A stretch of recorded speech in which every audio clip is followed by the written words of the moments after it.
welcome to this episode of my podcast series, which is called Russell Speirs and Friends. I'm Russell. I'm the founder and chairman of RS Academics. And in each episode of this series of conversations, I meet up with a friend that I've made over my 25 years in education, and ask them a little bit about what they do, about their job. And in particular, I ask them what they think helps a school to thrive. Now, today, you're a relatively new friend. It's not 25 years that I've known you, Alicia. It's probably just 25 weeks, but we've got to know each other a little bit recently. So you're Alicia Drummond, and you're the founder of Keen Tips, which is the organization behind the Wellbeing Hub. Have I got that? Have I got that right? You've absolutely got that right. Yes. Okay, good. So how's your week going? We're talking on a Wednesday, so we're right in the middle of the week. How's it going? It's going very well. I mean, it's a typically busy week, but actually, I've recently joined up with the gym and so my legs are aching, and I'm doing lots of walking and reading a little bit at night. And as long as I get those things either end of the day, really whatever happens in between, is all manageable. Right. So you're looking after your own well-being. I guess you want to, but you also have to a little bit, don't you? You have to model the behaviors that you're promoting. Is that right? Yeah, you've got to walk the walk, and I think particularly when you're talking to young people, they copy Yeah. what we do, not what we say most of the time. Yeah, good. Okay. Well, I've also got sore legs. I was back on the cross trainer this morning, so I empathise and sympathise. So I mentioned the Wellbeing Hub. It's a brilliant name. I know a little bit about it, but could you tell me more and perhaps tell those people who don't know what exactly is the Wellbeing Hub? So where is it? What does it do? Okay, well, because I'm a therapist by training, and I was working as a therapist, particularly with young people and families for a very long time. And then I started doing training in schools and sometimes for staff, sometimes for parents, sometimes for pupils. And it grew and grew and grew until eventually I thought, actually, my car is like some mobile cafe bin, and I need to be able to get this out to more people in a more effective way. So during COVID, it was awful but great in that everything stopped. I didn't go to a single school, so I actually had time to create this online platform. And we started off with a platform for parents, and then of course you're looking at that holistic all round a pupil child approach. You have to include staff, and then you have to work with the young people themselves. So it's now a platform with 5 different membership levels, from 10 plus, 13 plus, 16 plus parents and staff. And the idea gives everybody access to expert-led information on pretty much anything to do with growing up in today's world. Wow, that's quite an ambitious adventure or initiative. I mean, is it sort of like a well-organized online library of resources, or is it more than that? Or It's more than that. So we have courses. We've won awards for the courses. So we have courses for staff training, parenting courses, so that they can create the environments that meet the social and emotional needs of young people. We try to be, our goal is to really be very proactive, because I think in the world of well-being in schools, we have been largely reactive for of years, and sort of picking up the pieces when things have already gone wrong, and we need to work upstream. So everything we do is that preventative approach, and also helping young people to become better able to manage their own mental health and well-being, and understanding understanding the things that really make a difference, such as not having your phone in your room overnight is going to help you get decent sleep, and you need 9 and a bit because this is what your brain is doing. So there's a lot of there's science as well, isn't there? I mean, there's a science sort of backing or justification or evidence. Is that right? Is that one of the sort of characteristics of the Wellbeing Hub? Yeah, that's absolutely right. So, for example, within the Wellbeing Hub, we have this thing called the A to Z of Wellbeing, and it's all based in positive psychology, and it will look at all the different things that you can do that we know kind of boost production of the happy neurochemicals, so dopamine, oxytocin, serotonin. And we do it for each one. So you'd have, for example, altruism. What is it? Why is it good for you? Because I think that none of us really sign up to stuff unless we understand the science. And then here are 5 things that you can try. And that's an approach that we take pretty much the whole way through everything. Okay, great. So that's about being kind to others, that particular example, is it? Just doing things for other people, not for yourself?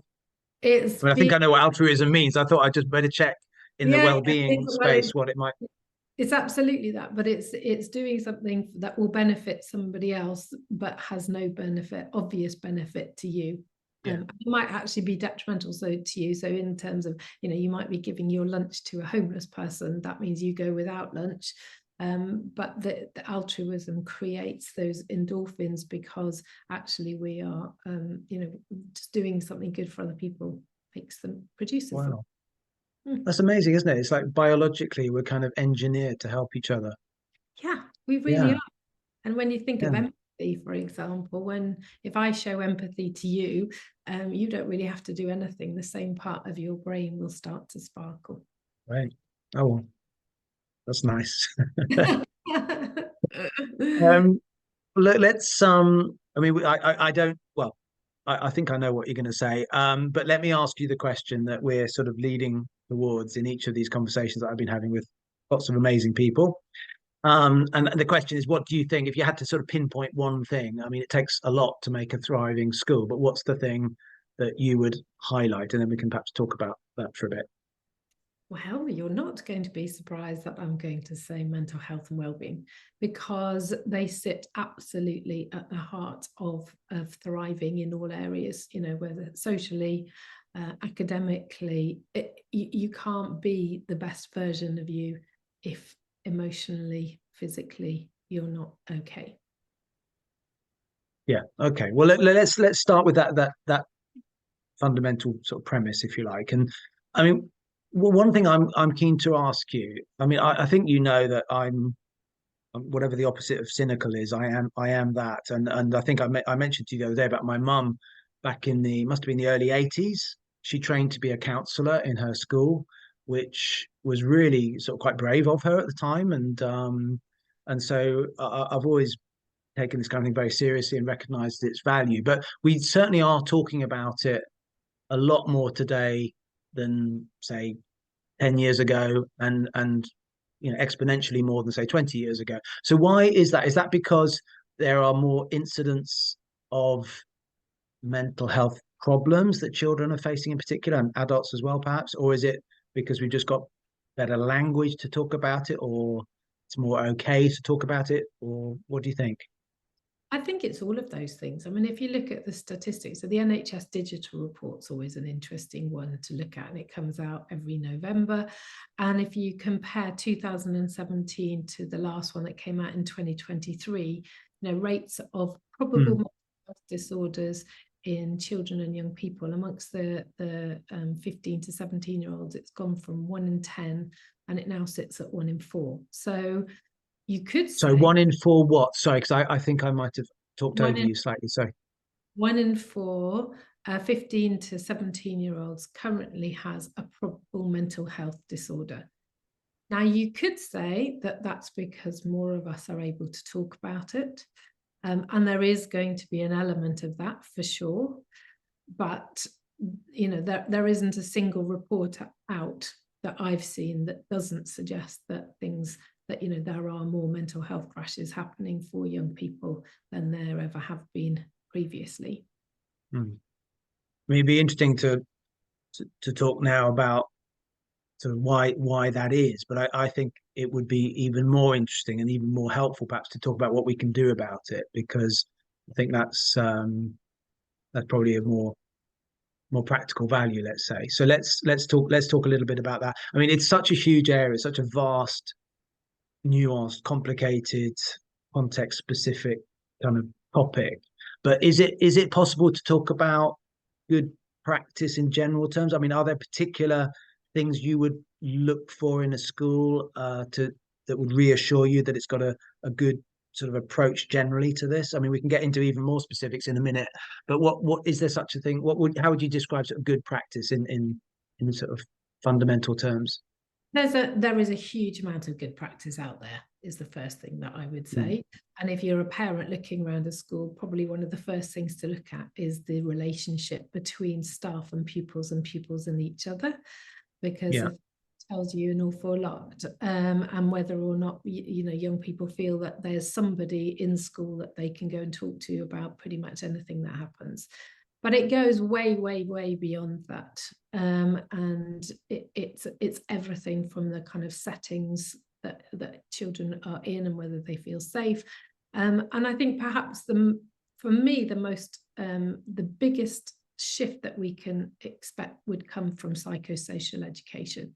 So psychosocial education is really helping people to have the awareness of the mental health spectrum, or where they might be sitting on the mental health spectrum, of all the different factors that impact your mental health, and then knowing which ones we can do something about and doing it, and having strategies to manage the ones that we can't. So for example, we absolutely know the gut-brain connection, and that having a poor gut microbiome is detrimental to mental health because you get high levels of cortisol, etc., etc. Very simply, eat the rainbow and change the rainbow, and that's going to help not only how you are physically, but also your mental health.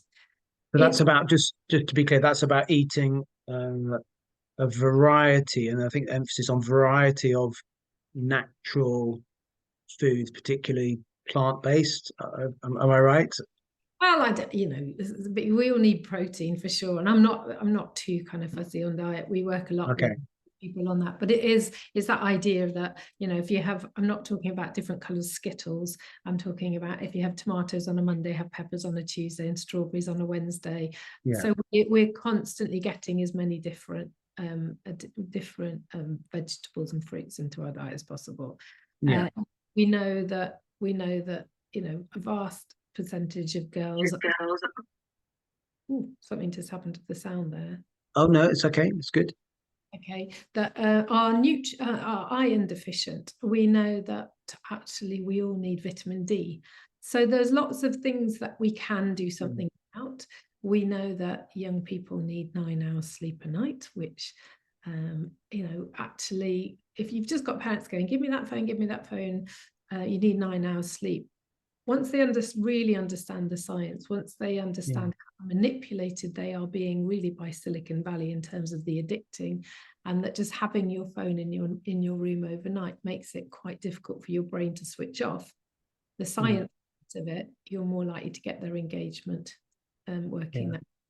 So you've just highlighted there, actually, for me, we're just given a practical example, which has just reminded me of the importance of this being a holistic and sort of approach, with the almost in partnership really between the school, the student at the center, but with the school, the student, and the parents, because they also need perhaps similar language as well, I guess. That's where that's where the Wellbeing Hub comes in, as sort of talking to all of them. So when you're talking about in school, about in PSHE, about the importance of sleep, there are resources there that parents can look at, and so that they can have a meaningful discussion at home. And I do think that one of the pieces is empowering parents and giving them the confidence to be able sometimes to give children what they need rather than what they want. And it's really important that we're working together. So we're always talking about that home-school partnership. So again, in terms of whole school well-being, that that partnership really does matter enormously. Yeah. So let's finish with a practical example. And I mean, I've got 3 sons. I don't know if I've told you that before, but I think they're 17. So I think they're about to change their birthdays and things. So 17, 15, and 11. And certainly my oldest has just taken his some mock exams, and so let's take exams. It's whether we're parents or teachers or whatever we do in schools, obviously the exams are coming up, or they're just happening at the moment. A lot of children taking entrance exams, of course, at the moment as well. So it's quite a stressful time for many. Could you share a couple of tips for how students, or how we can help students prepare mentally, not just academically, but mentally, Yeah, So they yeah. yeah, absolutely. I mean, I've just been doing a fair bit of it actually in schools, Yeah. and go in, Okay. and pupils are like, "Oh, here we go, another exam, setting up for exam success talk. How dull can this get?" But actually, I'll say I don't really know a lot about revision other than the science of how you learn, so I can share that with you. But what this session is really all about is how you can set yourself up to be as emotionally robust as possible. And we talk about things like anxiety reappraisal. So anxiety reappraisal is in a way, it's a very, very simple technique. And this is what I mean about the psychosocial education. So anxiety is a high energy state. And what we Yeah. often try and tell young people to do when they're feeling really anxious is, calm down, just relax. Now, it's really, really difficult to go from a high energy state to a low energy state. It's much easier to go from high energy to high energy. So, for example, anxiety is a high energy state, but excitement is also another high energy state. So, the anxiety reappraisal technique is literally saying to yourself, I'm excited. I'm really, really excited. And I was saying to them on Friday, actually, they're all worrying about their GCSEs. And I was like, by the time you get to that point where you're just before walking into an exam hall, you might as well be excited, because even if all you get excited about is the fact that in 2 hours' time this is going to be over, if you keep saying to yourself, okay, I'm ready for this, I'm really excited, what happens is that you move across from that one high energy state to the other. And it only takes, they've shown, about two minutes to be a repetitive, but really kind of going for it. And you won't go into fight or flight from excited, but you can very quickly go into fight or flight from anxious. And if you go into fight or flight in an exam scenario, your pupils dilate is one of the symptoms, apart from your heart, the other stuff. But actually, you get a lot of staff saying, read the question, make sure you use a marker pen, blah, blah, blah. Actually, they'd be much better off teaching them how to move to either excitement or using techniques to kind of calm the system down, the autonomic nervous system. Because what happens is when your pupils dilate, your brain is looking for the danger coming at you from surroundings, and that makes reading small print really, really difficult. So if you can calm your central nervous system down so you don't go into that fight or flight, your pupils are not going to dilate, and you're not going to misread the question and miss the question and all the things that we've all done in exams that have not helped our grades. Yeah. Brilliant. Well, that is such fantastic example. So usable and real and backed by science. I love that. Thank you so much. I mean, I think people will get a lot from this conversation when they listen to this recording. But if they take nothing else away, I think that last tip is really fantastic. Alicia, it's lovely to see you again. Thank you so much for being my guest and my friend today and always, I hope. But thank you so much for your time today, and thank you for doing what you're doing, because it's really, really valuable and needed. Thank you. Thank you, Russell, for having me.